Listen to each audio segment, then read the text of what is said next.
avoid letting 369 stack a big enough wave to dive him on. 369 is a solo kill specialist. As we said, coming into this game, he has the highest solo kills of anyone in the tournament. Has skipped one camp and is up topside. This is what I was talking about for playing against Gangplank. Stack a wave and go for the dive early. That's your opening. Here we go. Wants to find the stun at the right time. Lets the W go down, puts all the attacks down at one time. Zeus just going to let him drop the aggro, but the health bar's down to 100. He can't clear his wave very fast. The turret's been reset. Second stun comes across. First blood claimed. Kanavi will... From Kanavi, as the wave has bounced back. And Nocturne's here. Now Renekton, I mean, it's Pickaxe versus Sheen. They're actually both relatively powerful here. Gets away from the barrels, gets the passive back. And the bait, the trap has been set. Zeus gonna be hit. Eats the oranges, stays up for now. Oder wants a bit more, but he's waiting out. Belgian of nothing. The flash in. Zeus, the flash follow. It's a 1-for-1. But can Renekton win against Nocturne? The big stun and 3-6. An opportunity to get revenge after they got hard outplayed last game. Yeah, 369 has an ulti. What's the stun gonna look like is the question. Nocturne's nearby. Conqueror is stacked up. Oh no, Owner's here. Just kidding. We got our own jungler. The fear lands. Kanavi's gonna get one. And it's time to be afraid. In the bot side, it's Hope extinguishing it from T1. Gets the root. The flash from Faker. Missing. Hit with the bubble. Carrier doesn't. And Faker gonna try to find the rest. Missing. Auto gets a single. It's 2 for 2 as Faker cleans it up. Oh my god, more action! Oh, yes! He missed the... You will be able to secure that crab, and T1 will just be forced to watch. Now, as we move forward, what is this bottom lane gonna mean? It means Nocturne is in the lane, and it means Hope has died. Missing a bit low. Dying in the 2 versus 2 from JDG was not a great position for the Lucian army to be in. We've seen Gumayushi do this before, but he's able to bounce back as he demonstrated last game. But the fact that Faker and Ona can consistently roam towards the bot Force side. the dive there, just use the cooldowns elsewhere. I like the way that you described that. It's T1, oh, hang on, ult. Nocturne is here, waits for the double dash, flashes on both of them. Is it gonna be able to Gangplank ulti? 369 runs away, flash for flash, 2 for 1 on ultimates. 369 barely lives, has zone TP to get back to lane. The play was great from Ona. You flash commit to make sure that the tether stays in range of the champion you're looking to fear. Unfortunately, Zeus just couldn't quite get in range to deal that extra bit of damage to get the kill. Big heal, actually 140 back on that one. Kanavi getting a bit low, but he's not in range of hard CC and helps the wave get cleared. Gets his Aggression. Okay, they're from the LPL, the homeland of aggressive tendencies in the early game, and they are accustomed to weathering that storm. That gets a little bit dicey on the timing windows. Of course, your Gangplank ultimate cooldown comes up really quickly, so as long as it doesn't happen right now. Yeah, ult for ult, 369 takes the fight. The barrel's gonna get hit, though, which means the slow is there. The passive reset, and Zeus wants to be the king of top lane. Barrels it down for a bit, though, gets his passive back, flashes in, but it means the stun! Zeus flashes to deliver 300 gold! And we got more, though. The fight isn't done. Tidewave coming across the bottom side. The knockup's gonna land. Lulu buys him some time. Just barely does JDG live. This is the battle of top laners we wanted to see. 369 struck first. Zeus bounced back in game 2, and we saw the isolated 1v1 matchup. It was close, but Zeus oversteps, and 369 comes out on top. They have them both right now. They can both show up for this one. Can he ult over the wall? Kanavi is going to burn that one. Flashes first. Nami's there, and the kill comes across. Faker's on a killing spree, missing flashes for his life. They got the early roam, so they can fully commit. Even with Yagao coming to try and close the gap here, T1 getting the early kill onto Kanavi means they will get priority on Dragon. They will get the objective despite Zeus. Good trade there for Faker. But wow, I mean, every time we see one advantage gained somewhere, the other team gains an advantage elsewhere on the map. And it was just Herald, who we now dropped mid, opening this up, gives JDG a lot more control and makes it easier to push into the enemy jungle. They've got a ward on him. 369 is seen. Here comes Tidewave. Here's the rest of it. Flashing on enemies. Nocturne is left alone in the back line. Gonna stay alive. The scoop coming across. It hits 2. A flash away from Carrier. Somehow Owner is still not dead. Kanavi dives in. And the dive out of the tower. 369 gets 1. But it's a one-way trip. Faker who owned the path down. Kanavi aggressively looks for any wards. Doesn't see any. One gets put down. Put out as well. Guma forcing a Shirelli is out. 369 cannot find his target. Locked in place. Needs to ult to stay alive. But he's feared. And he's fallen. Nocturne goes for number 2. Hope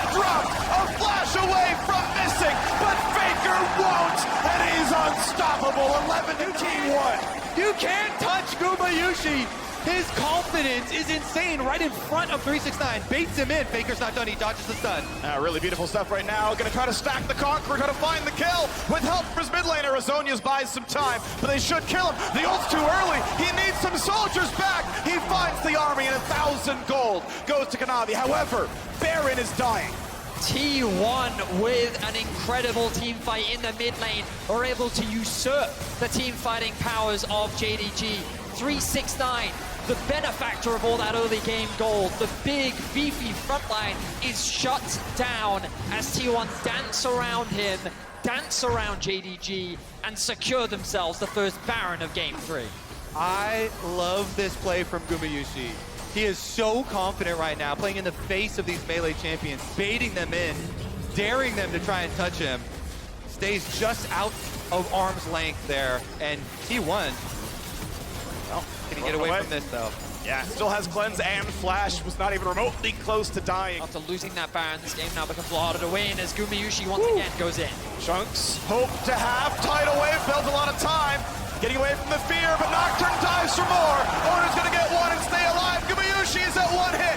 Yagao kills him. Owner could go for a bit more. Big damage out of Zeus, finds one. Owner may go too far. He will jump 2 up, and he drops. In the top side, though, a solo kill. 369 once again rolls the dice and takes down Faker, not even burning a flash. Into the mid lane. He's looking for the collapse. 369. Flash up in 5 seconds, could find a good target. Keria has nowhere to go, doesn't have his own flash, doesn't have a good way out. Shirley has to get his target into range. I don't know if he can get the blast plant in time. Nicely done by missing. 369 finds the kill. JDG lose 2. Scryer's bloom there by Faker. Spots going on. The rest of the team already took down the bottom jungle. They're taking down the bottom tier 2 turret as well. 4 men strong. They shove this one out. Mid lane outer turret drops though as well. And as Gangplank ult was required to clear out top lane, they're still going for more. Keep in mind, this is 4 pushing the bottom side. 2 turrets taken. JDG sent most of the team back to defend, but the inhibitor is already gone. Really good training it here in game 3. Beautiful. Kanavi, I'm not going to say that he baited out the ultimate, but that's what ended up happening. Doesn't get caught off guard. Yeah. T1 though in the brush. Kanavi They're gonna baits it. find him. He doesn't get the ulti off. He just dies. He could have ulted. He just gets killed. And that is the jungler down. T1 with 40 seconds till this Drake comes up. About the same time they find the rest. 369 gonna take his fight against Faker. Will it be enough? Does he win round 2? He's ignited. He's ever frosted. And Faker with 5 health left wins the one-on-one. The GOAT! Now he's got more enemies coming after him, though. He's going for the sneaky recall. Out of vision. They know he's on the left-hand side, missing. Will not spot him go into the brush. They see. You can see it. You can see it. Actually didn't go in the bush, so they didn't see Faker, so the polymorph couldn't actually come down. Faker gets The GOAT. T1 will use that commitment topside as well to be able to pick up Dragon number 3. 1 away from the soul. T1. Kanavi are looking for a pick onto Faker, but he's going to respect it. They have the push in mid. Yagao's forced to go back and answer it. Now they're looking for Faker, though. Gonna find the ulti on him. This time he's got no escape tools. Azonia's buys time. A huge barrel finds more. 1 for nothing. And it's time to possess the rise, but he's gonna drop too quickly. 369 does what he can. They find the second kill. Over the wall they go. Yagao wants owner. Scoops him in. Finds the kill. Safe so far. Missing gets shot down. Oh, fires. But Gumayushi takes down 2. Keria left alone. And he's gonna be left to his own devices now. Guma has to retreat. Does not have the health to play it out. When the going gets tough, it's the bot lane of T1 that come up clutch. This bot lane cannot afford to be underestimated. And Gumayushi with a phenomenal Lucian performance. Keria is just wasting their time, buying time for the T1 members to respawn. He will lose his life, but it does not matter. What was an incredible team fight for JDG. No, not going the base to. is still being attacked. He can't kill him, but he's stopping the recalls. They are losing Nexus turrets right now. At least Kanavi respawns the time. This World Championship, and he is a massive threat that JDG need to find a way to shut down. Faker almost at death cap as well, looking at inventories here.